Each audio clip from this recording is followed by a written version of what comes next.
नमस्कार दोस्तों, स्वागत है आपके अपने YouTube चैनल रीडिंग लवर्स पर। दोस्तों आज की जो वीडियो इसमें हम बात करने वाले हैं हरियाणा में जो CET जो है इसको लेकर हाल ही में जो महत्वपूर्ण अपडेट सामने आई है।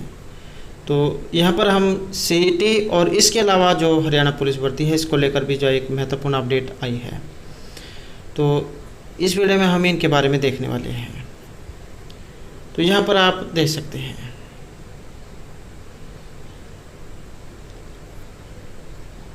पब्लिक नोटिस है, extension of closing date for applying CET with respect to age election.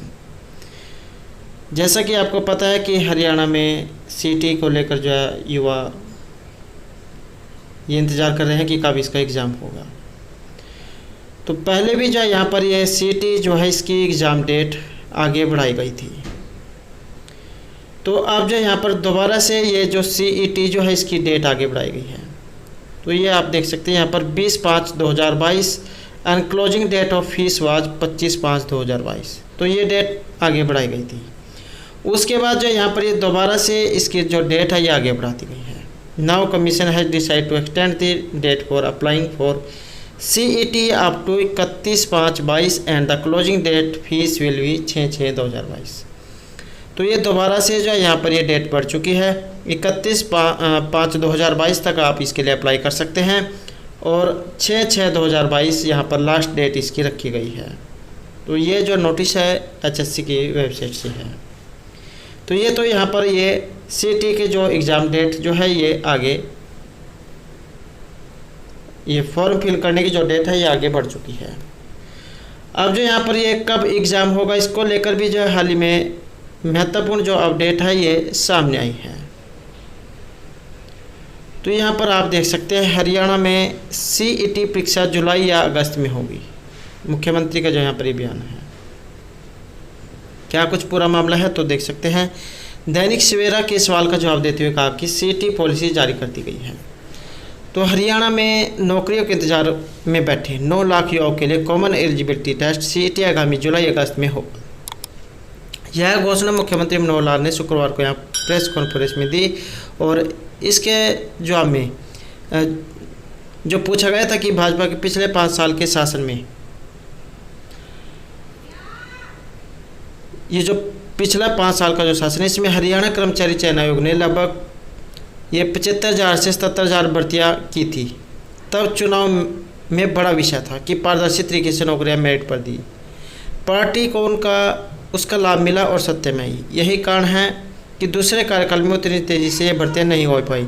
1.5 साल से CET रुका पड़ा है और आपने घोषणा की थी कि पिछले साल जून में CET हो जाएगा। इस बार जून में भी ये जो CET जो है ये संभव नहीं है, जुलाई में हो सकता है। तो ये भर्तियाँ क्यों रुकी हुई है, इस पर मुख्यमंत्री मनोहर लाल ने जवाब दिया कि CET की नई पॉलिसी जारी कर दी गई है, अभी विज्ञापन जारी होगा। दैनिक सवेरा ने पूछा कि क्या जुलाई में होगा तो या अगस्त में होगा CET।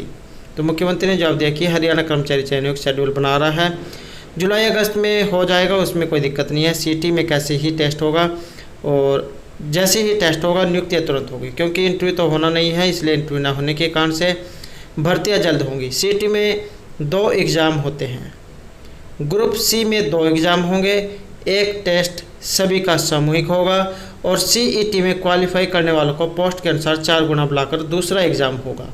बाद में दैनिक सवेरा ने मुख्यमंत्री के प्रधान सचिव V उमाशंकर से पूछा कि CET एग्ज़ाम तो नेशनल टेस्टिंग एजेंसी ने करवाना है, तो NTA ने कब का समय दिया है। उन्होंने जवाब दिया कि जुलाई के अंतिम सप्ताह या अगस्त के पहले सप्ताह में CET एग्ज़ाम होगा।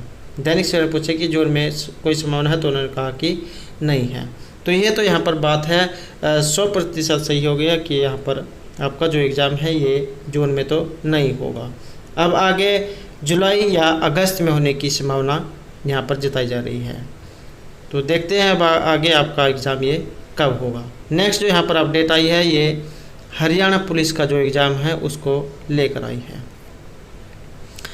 हरियाणा पुलिस इंस्पेक्टर भर्ती में धांधली को लेकर सरकार से जवाब तलबी। जिन 9 उम्मीदवारों का चयन किया गया वे सभी रसूखदारों के रिश्तेदार हैं। तो हरियाणा कर्मचारी चयन आयोग जो है HSC के द्वारा 2009 में भूपेंद्र सिंह हुड्डा के शासनकाल में हरियाणा पुलिस में इंस्पेक्टर की चयन प्रक्रिया में प्रथम दृष्टया धांधली को देखते हुए अब पंजाब और हरियाणा इस बात पर निर्णय लेगा कि क्या पूरी भर्ती को रद्द किया जाए या फिर उसके चयन में धांधली मिली है उस पर विचार किया जाए। अदालत ने सरकार को अगले हफ्ते अपने पक्ष रखने का आदेश दिया और मालूम हो कि इनमें से अधिकतर पुलिस इंस्पेक्टर वर्तमान में हरियाणा पुलिस में डीएसपी के पद पर कार्यरत है। और हाईकोर्ट ने इस मामले में सुनवाई के दौरान उठाई गई आपत्तियों व भर्ती का रिकॉर्ड जो कोर्ट ने समन किया उसको जांचा। कोर्ट ने कहा कि लिखित परीक्षा की उत्तर पुस्तिकाओं के साथ साथ वाइवा मार्कशीट प्रथम दृष्टया यह दर्शाता है कि चयन प्रक्रिया में कुछ गड़बड़ है। रिकॉर्ड देखने से यह स्पष्ट होता है कि किसी एक मूल उत्तर पुस्तिका पर उक्त अभ्यर्थी के हस्ताक्षर नहीं हैं। दो उत्तर पुस्तिकाओं में परीक्षा की तिथि 15 फरवरी 2008 भरी गई है, जबकि परीक्षा उसके एक साल बाद यानी 15 फरवरी 2009 को हुई थी। उत्तर पुस्तिका में रोल नंबर भी गलत है। जस्टिस जयश्री ठाकुर, नमित कुमार और अन्य द्वारा दायर 3 याचिकाओं पर सुनवाई करते हुए आदेश जारी किया। करनाल निवासी अमित ने हाईकोर्ट में याचिका दायर कर बताया था कि हरियाणा पुलिस में 20 इंस्पेक्टर को भर्ती किया गया है। 20 में से 9 पद सामान्य वर्ग के थे। याचिकाकर्ता के वकील ने कोर्ट को बताया कि 9 पदों पर हरियाणा के तत्कालीन मुख्यमंत्री के रिश्तेदारों सहित अन्य राजनीतिक व अफसरों के रिश्तेदारों को ही नियुक्ति दी है। याचिकाकर्ता के अनुसार उसे लिखित परीक्षा में 200 में से 145 अंक प्राप्त हुए थे और वह लिखित परीक्षा में टॉपर था, लेकिन उसे इंटरव्यू में 25 में से मात्र 7 अंक दिए गए और उसे वेटिंग लिस्ट में रख दिया गया, जबकि कम अंकों वाले चहेतों को इंटरव्यू में अच्छे अंक देकर चयनित किया गया। तो ये जो है यहाँ पर साफ तौर पे इसमें पता लग रहा है।